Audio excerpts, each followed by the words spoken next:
I'm super excited because today I get to talk about one of my favorites, Rick and Michonne from The Walking Dead, The Ones Who Live. The show just aired their first episode, coming back after, well, how long has it been? Like 5 years since the last time we saw Andrew Lincoln, who plays Rick Grimes, on our screens. It's been a long time, and I cannot wait to get into this. So, the last time we saw Rick, he was on the bridge and he blew up the bridge with him on it. And Jadis was a character, ends up being connected to the CRM, which is the Civic Republic military. She sees him near the riverbank and decides to take him with her. And that was the last time we saw Rick, was in the helicopter. Now, the episode kind of picks up, and it basically picks up where that sort of left off, kind of giving us a rundown of the last 5 years. We're leaping ahead years from that moment on the bridge, and it turns out that Rick was brought to a secret city that inside the walls, people live free from violence and horror of a world ravaged by flesh eating walkers. But they're protected by an army of sorts called the CRM, which goes to brutal lengths to keep their secrets. So for a long time, Rick is desperate to return to Michonne and his family. He keeps trying and failing to escape. In the episode, we find out that Rick's tried to escape 4 times. The second to last time he tried to escape, he decides to cut off his hand, and he cauterizes it in zombie fire, and like 30 seconds later is caught. Wow, what a shocker. What a bummer. Just wow. So that was a shocking turn of events. We see Rick in a very desperate place, in a very hopeless place, and he finally decides that he is just not gonna try and escape anymore. So there's some new characters that are introduced that I thought was really interesting. One is Okafor, and he's interesting. He's a bomber who leveled cities like Atlanta and LA, but decides not to do that to Philly. He also apparently killed his wife.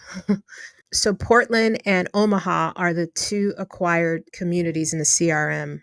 The main city is back east, and its location is kept secret from the other two. Pretty powerful force for sure. So the CRM they're just evil people. They are kind of like a secret military society. So the cutting off of the hand is Lincoln says that it's more than just a nod. It's honoring the story. It's what Kirkman did.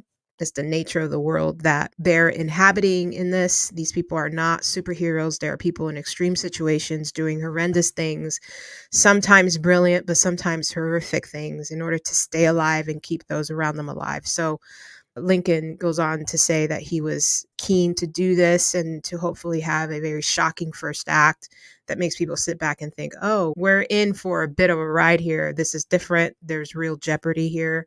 So I saw that scene with Rick cutting off his hand as an emotional moment, emotional decision. He's trying to do everything he can to get back to his family. Aside from it being a nod to the comics, I think that was such a character driven decision. Really sets the tone for the series. So I really it was shocking to see him do that, but fitting. Another scene that was interesting, for us, as I think as fans to see, is Rick contemplating, taking his life again.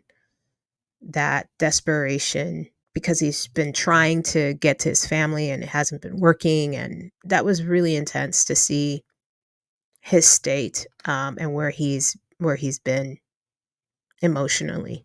I think the scenes that I really enjoyed was Rick's in his dream. He's dreaming of Michonne, and he's a man in a world not yet ravaged by an apocalypse. It's almost eerie, and he's lost his way and asks a stranger who's actually Michonne for help reading his map.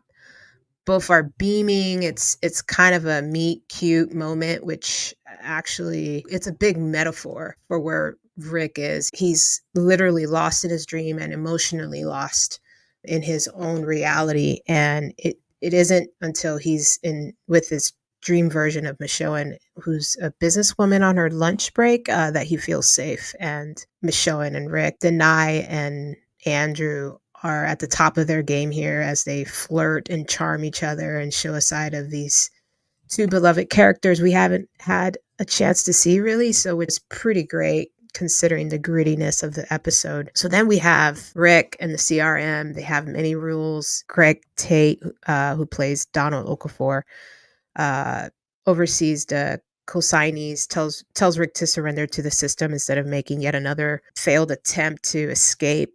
Okafor wants him in his army.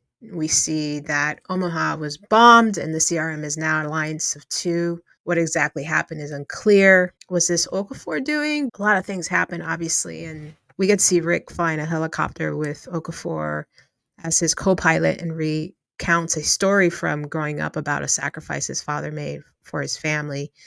It's interrupted when the helicopter gets shot down, with Okafor getting a bullet to the chest and that bullet exploding. Rick manages to land the helicopter and make it out alive, but barely. Explosions surround Rick, who's tackled and nailed at katana point. His helmet is ripped off by Michonne, who has the same armor we saw her wearing in the series finale, The Walking Dead. Upon the reveal, the two lock eyes. It's a great moment. And then that's when the screen turns black. It was nice to see Andrew and Denai again on screen. They're going to bring their A game to their scenes. We already saw that with the meet cute that occurred in the episode. The reunion that we've been waiting for was a surprise to see at the end of the episode, and of course it got cut short. My assumption is that episodes 2 will get a glimpse of where Michonne has been up until that point of the reunion and what she's dealing with, kind of similar to where Rick's been for episode 1 and what he's been dealing with. And this was a really great episode. I kind of wish there wasn't so much narration. I don't mind that, but I really wanted to see more scenes where the scene with Rick and Okafor going back and forth. I thought that scene was so great, and it's a shame that he's dead and no longer with us. I think he would have been a really interesting character to keep around. We also see Major General Beale, Terry Quinn, for all the Lost fans out there. He's in the series. He's one of the CRM's respected higher ups, and he's that scene with them at the park bench. He's skeptical of Rick's true intentions and relationship with Okafor, but Rick does his best to maintain his front. And, he just wants his wife and his family. And so I love that scene with those two. Kind of has the tension of who's lying and who's in it for what. And I think that was really well played.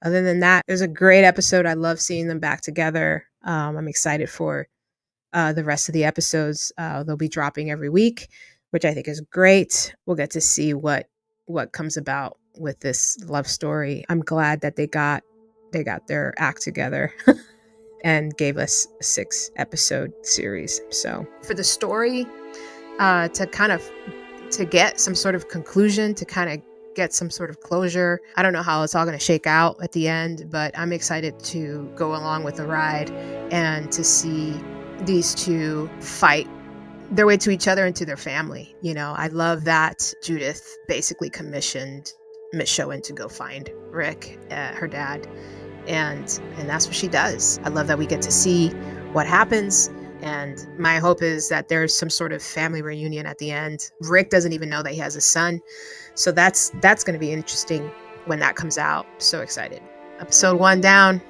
Can't wait for next week and what it brings. And you can view it on AMC and AMC Plus. Check it out. The Walking Dead, The Ones Who Live.